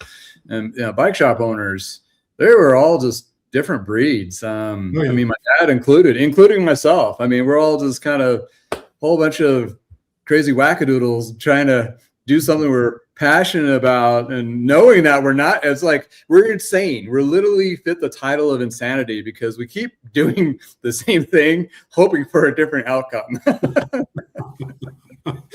So, but where's that? Yeah, where's that pot of gold at the end of the rainbow? It's where is that? Maybe I'll come find some frame, used frame that just has a whole bunch of drug money stuffed down the tubes. Well, I think some of it goes. So I when I was flying a lot to Taiwan in particular, and I was fortunate enough, to fly business class for most of that, and I'd be sitting next to some hotshot business person, and probably making, multiple times more than I ever made, maybe in my entire career per year.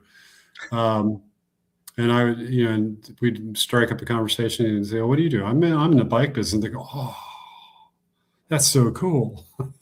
That it's fun. I mean, it's fun turning people onto a fun bike. It just is. It's a fun industry. You don't have to feel bad about what you're doing. It's a cool thing to do. So. Well, yeah, I mean, personally, it's always been, and I'm so fortunate that I got dragged into it through my parents. I mean, it's not that I seeked out this by any means. It's just like I needed a job when I was 18, still living at home, Yeah. And it's become like, you see how it affects people, how what you do to help them carry on with their journey with the bicycle. And it's like, you're almost like they're drug addict therapists. Like you're providing them, like they're fixing their addiction of getting healthier or just getting out of their head. And you're relatable, and it's like they just, for them, it's like, regardless of how the industry or whatever brand or whatever, they get on the thing and they go for a ride, and the endorphins kick in, and you get fresh air, and they forget about their hot mess of a life for a minute, and they come back and it's like, I need more of that. Yeah. And some people just keep on going with it, which is great. And I'm just like their little bike dealer, in a sense of helping them carry on their used stuff or work on their new stuff that needs to be, ready for whatever. Yeah. But yeah, it's been a very, very great experience. Not profitable.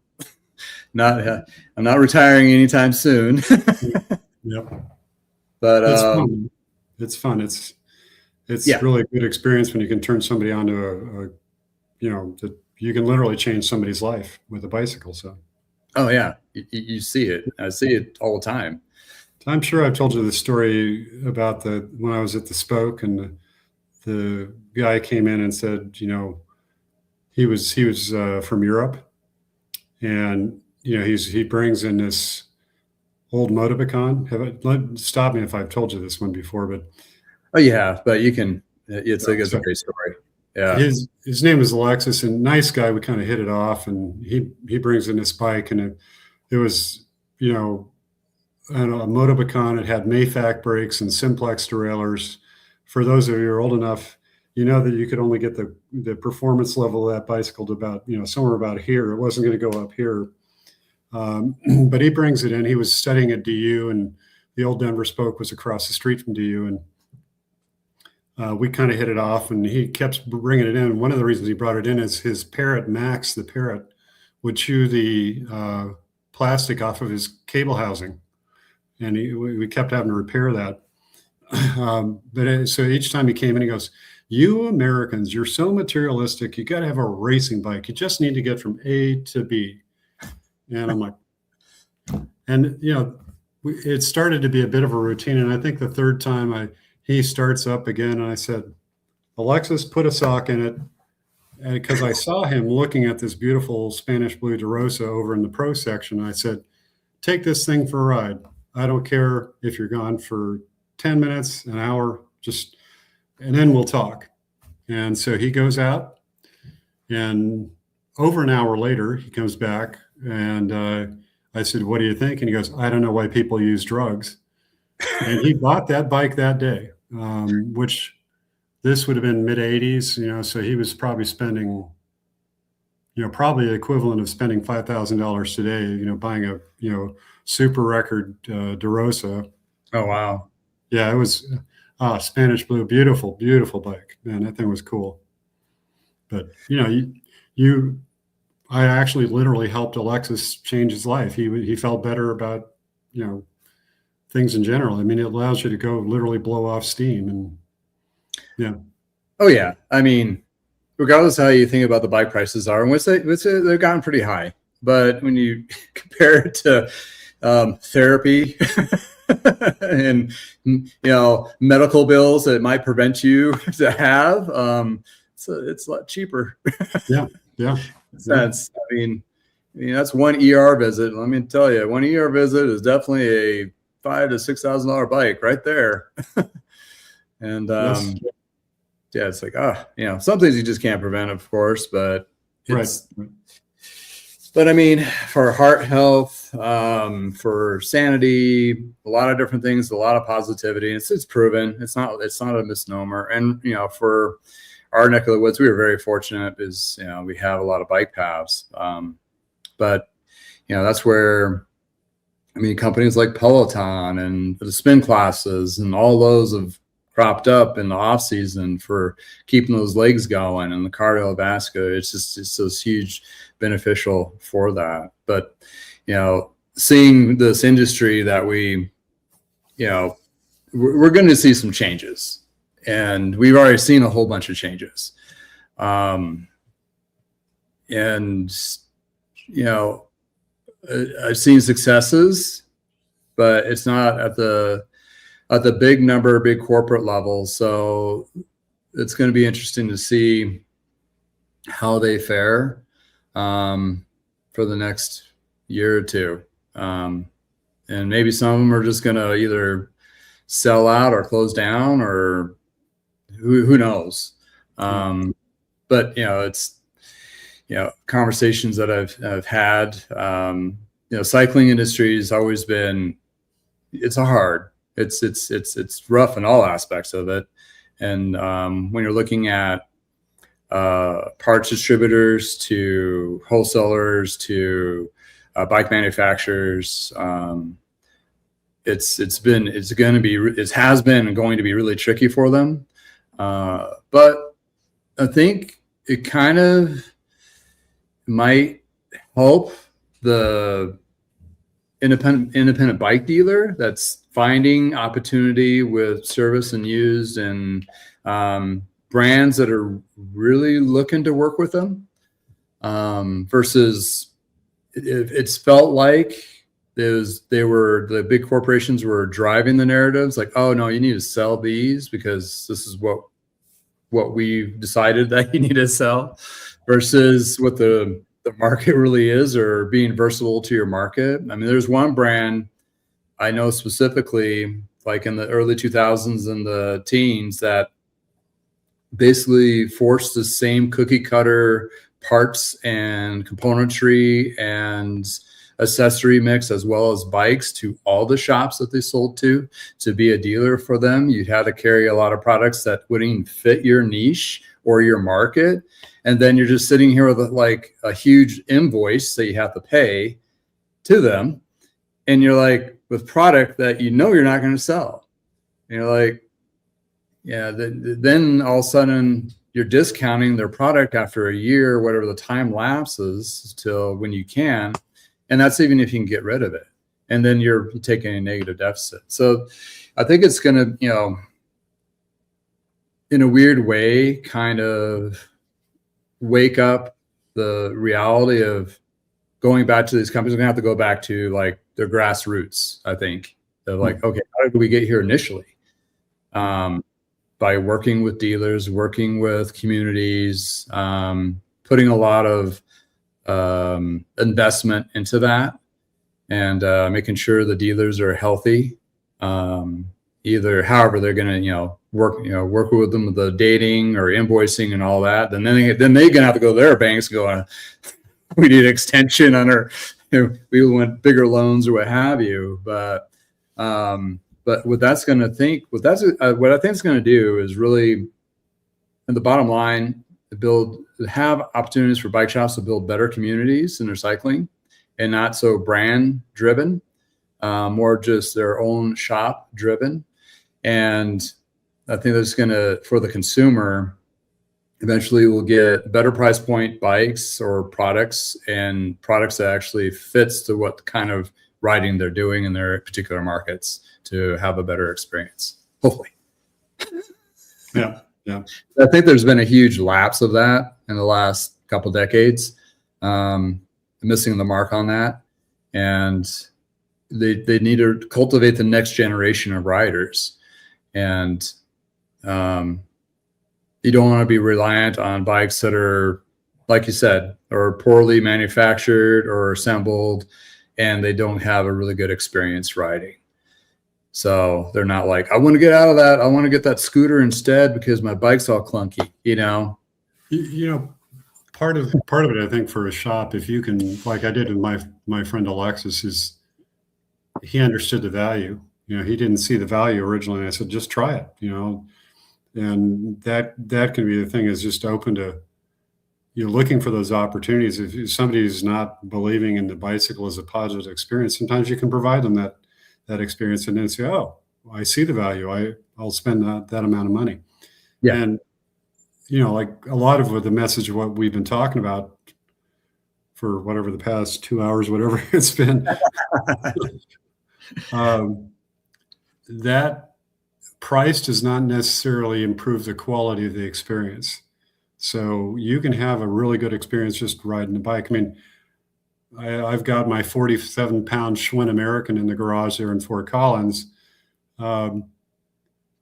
It's kind of fun, you know, for a certain type of ride. So part of it is know what you have, ask the right questions, you know, of the customer. Just say, hey, what are you looking for?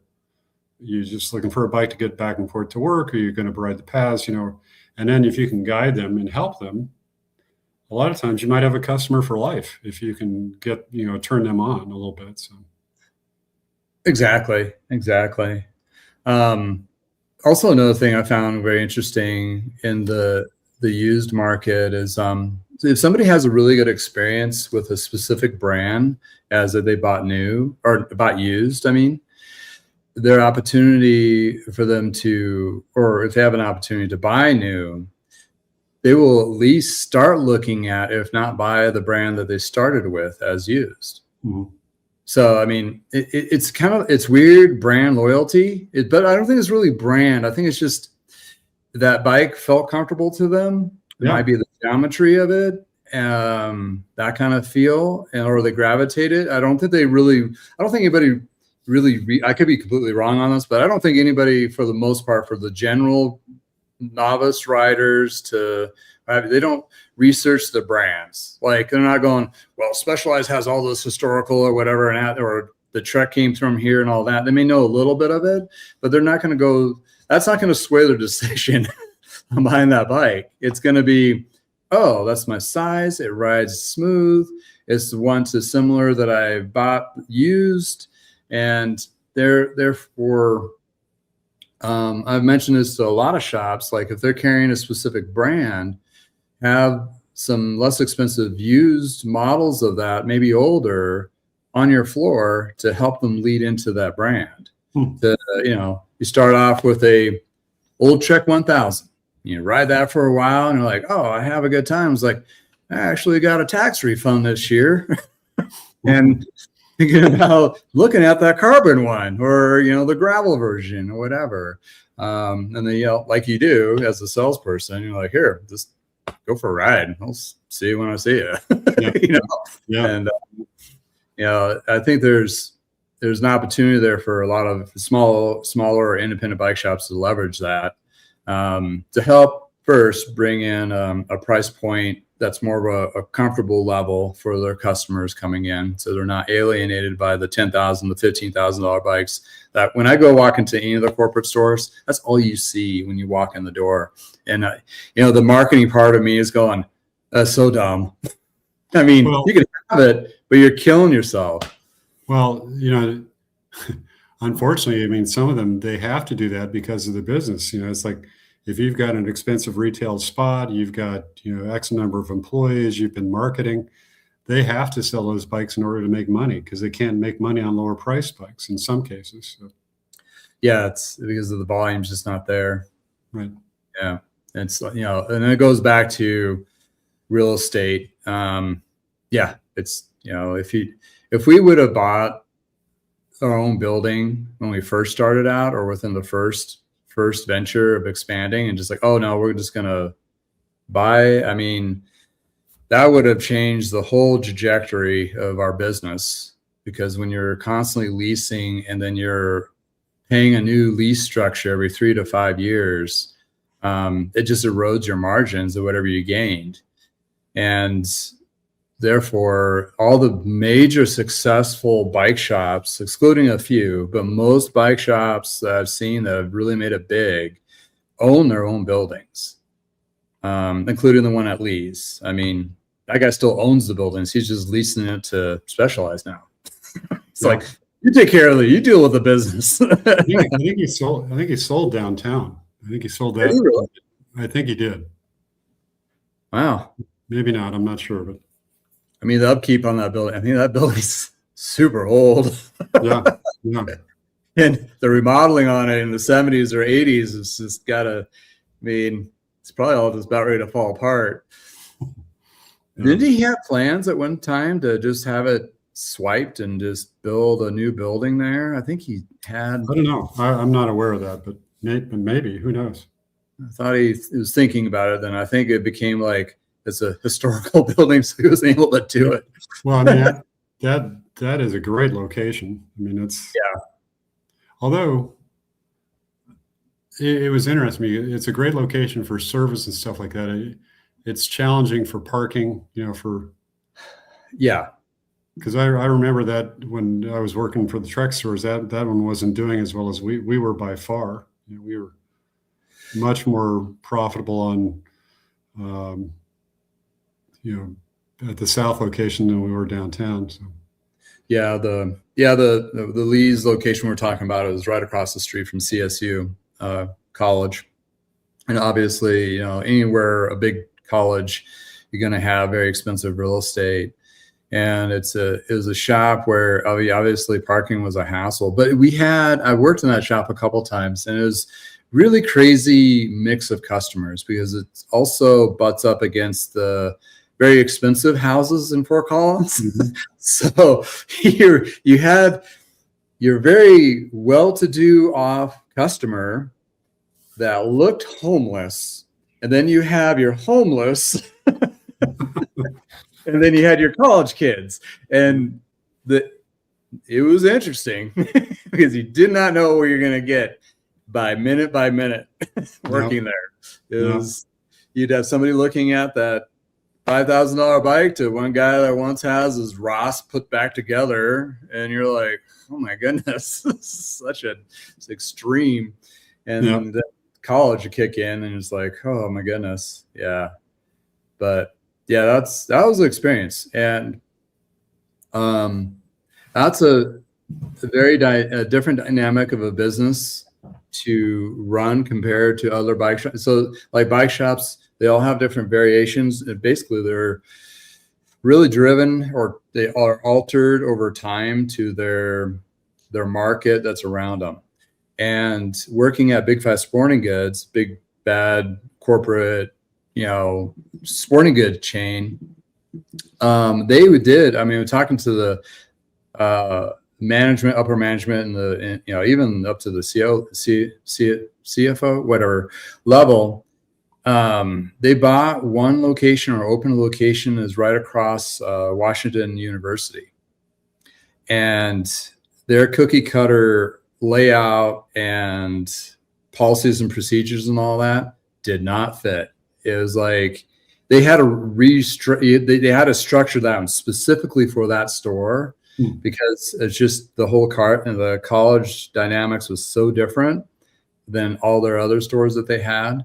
They do openly admit it was a very big learning experience. I mean, it was like really huge. So when Trek purchased those 3 locations, they didn't know what to do with the north location. So it was so college heavy. It was just didn't really fit in their philosophy of trying to do business. South store is definitely, the dollars and the high end and the boutique dynamics, but that one just didn't work for them. So when Specialized moved in there, did you ever meet Jesse Porter? I mean, you met Porter. Well, he's the lead Specialized retail guy. He's way up at Specialized these days. I forget the title, but since he's worked those stores, he knows how it was. I think he knows how to get them to work. So, and be more diverse. Maybe. But I've heard things like that area has changed enough that, from the mechanics that work there is like, it's different than when you worked here. Probably. Yeah, probably. Yeah. Well, there's the real estate downtown. I mean, there's $1 million condos and stuff downtown. It's crazy. Yeah. It's like a lot of the smaller, like downtown Loveland's did the same thing.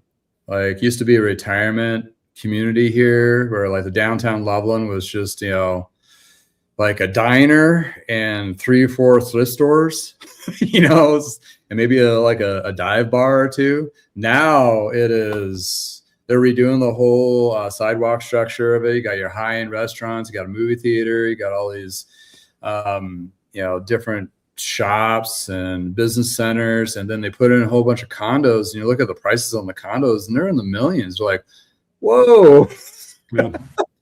Yeah. It's just insane. It's a little sleepy town, but it's like it's kind of funny though, John. I have people come up from Denver and they'll drop off their bikes and then they'll go tool around downtown Loveland and whatever. And you could see it when they come pick up their bike. They're like, we may have to move up here. It's like the hidden secret. I'm like, not everybody move up here. It's already. It's the same thing in Fort Fun, man. It's oh yeah, the best kept secret, which no longer a secret. They're just building like crazy. But the infrastructure is still, the bicycle infrastructure is being pushed still by the narrative of the cities here in the county to work towards that. So we're fortunate, even though they may not have federal money to help build that anymore, or a Duran Dry or whatever, but they're getting creative. I think they're going to get creative. I think they're going to leverage like private funding to try to keep that infrastructure, keep going, kind of thing. So. Yeah. I mean, you build it in somewhere. Like if you're going to build a neighborhood, put it on the builders. It's like a certain amount of that needs to be put towards the bike paths. Or parts. I kind of remember a story about the Vale path from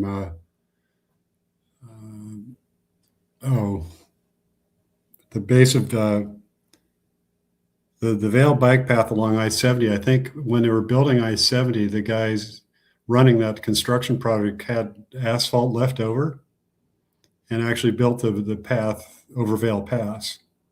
Oh, wow. Just on kind of a whim. And it turned out, that is a gorgeous, beautiful path. Yeah, I had customers ridden that and they're like, you got to do it. Yeah. And actually, I think that was a catalyst for, that triggered a lot of other bike path development around Colorado, just because it's like, I love riding that path. It's like people come back and, it's definitely an asset for that community and for a lot of people's lives. So, yeah. Oh, yeah. I think the resort towns really leveraged in the 90s. I think Winter Park was one of the first ones to do the ski lifts. They'd haul your bike from the top of the mountain. Yeah. And that was a blast. We get invited up as bike mechanics. They were trying to promote it, right? So they'd invite us all as mechanics up there. And we'd be like, with all of their mountain bike gear and all that. And they'd drag us to the top and feed us lunch and, just ride the paths. And it's like, this is so cool. And that time Winter Park's path system was it was nice. It was really maintained well at the time, even. Yeah. Then Keystone did theirs, but their path system wasn't as the terrain wasn't as smooth. To beat the hell out of you. It's so hard. I only did it like twice. I'm like, I can't do that.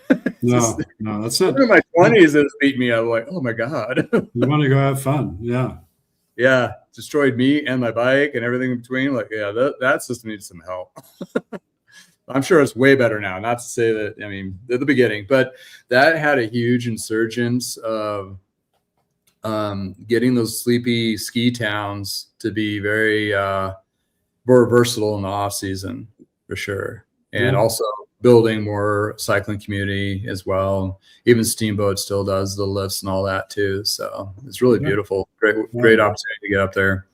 Do stuff like that. In any case, all right. Well, we beat this Tuesday up. Yeah, we did.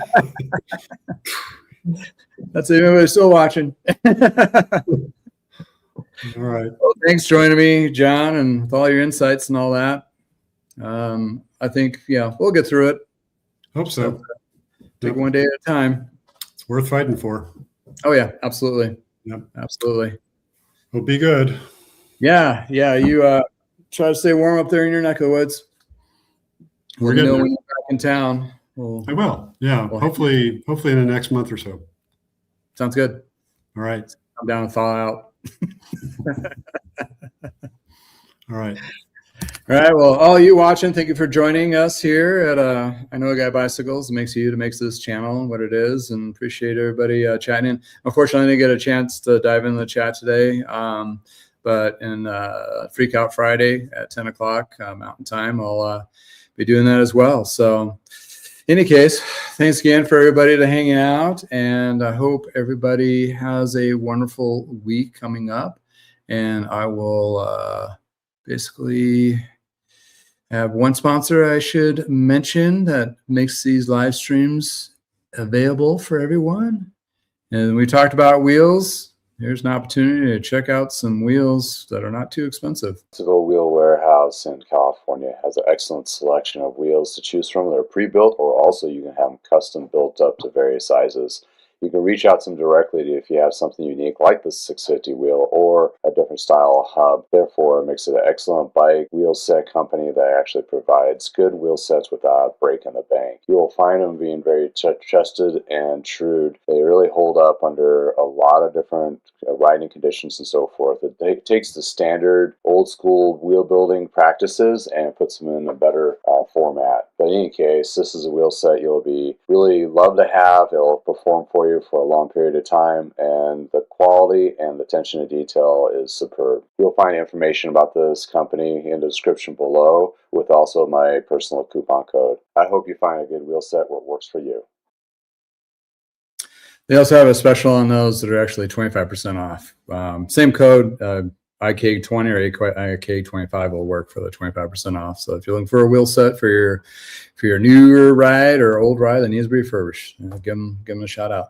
But in any case, well, thank you all for hanging out with me. Hope you enjoyed the show. If you like content like this, please like and subscribe. If you're watching this on the replay, please keep the conversation going. Put it in the comments below. And until next Tuesday, if it's Tuesday in your neck of the woods, it's Shop Talk Tuesday. And again, thanks for hanging out in the garage with me. And until then, have a wonderful day.